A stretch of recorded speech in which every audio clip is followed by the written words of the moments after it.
মুখ্যমন্ত্ৰী হিমন্ত বিশ্ব শৰ্মাই নিজকে অসমৰ মুখ্যমন্ত্ৰী বুলি নাভাবে, তেওঁ অসমৰ ৰজা বুলি নিজকে ভাবে। আজি এই বক্তব্য অসমলৈ আহি কংগ্ৰেছৰ যুৱৰাজ ৰাহুল গান্ধীয়ে প্ৰতিক্ৰিয়া ব্যক্ত কৰিছে। তেওঁ কৈছে যে যদি কংগ্ৰেছ চৰকাৰ আহে তেতিয়াহ'লে এই যি মিডিয়া আছে অসমৰ, এই মিডিয়াই হিমন্ত বিশ্ব শৰ্মাক জেললৈ লৈ যোৱা দেখাব। হিমন্ত বিশ্ব শৰ্মাৰ চকুত ভয় স্পষ্ট হৈছে। তেওঁ মিডিয়া আগত চিঞৰি চিঞৰি কথা কয়, অসমৰ দুখীয়া মানুহৰ মাটি ধন সম্পত্তি আদানীক গতাই দিছে। এইদৰে আজি ৰাহুল গান্ধীয়ে অসমলৈ আহি কংগ্ৰেছৰ যি কৰ্মী সভা আছে এই কৰ্মী সভাত ৰাজহুৱাকৈ বক্তব্য দিছে।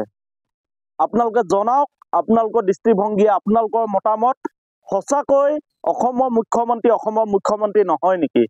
তেওঁ অসমৰ ৰজা নেকি? তেওঁ ৰজাৰ দৰে অসমত শাসন চলাইছে নেকি?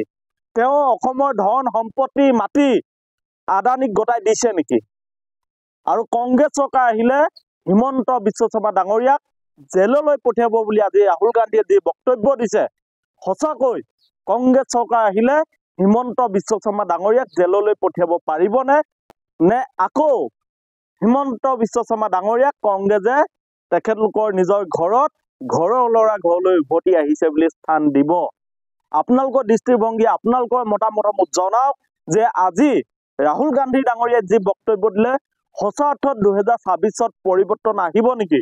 হিমন্ত বিশ্ব শৰ্মা জেললৈ যাব নেকি? অসমৰ এই যে মাটি বাৰী সম্পত্তি আদানীক গতাই দিছে এইবোৰ আকৌ ঘূৰি আহিব নেকি? ৰাহুল গান্ধী বক্তব্যই আপোনালোকে কি ধৰণে আপোনালোকৰ দৃষ্টিভংগী, আপোনালোকে প্ৰতিক্ৰিয়া ব্যক্ত দিব খোজে আপোনালোকে আমাৰ কমেণ্ট বক্সত আহি মতামত জনাওক। আমি ৰাহুল গান্ধী ডাঙৰীয়াই আজি কি ক'লে আমি আপোনালোকক শুনাব খুজিছোঁ।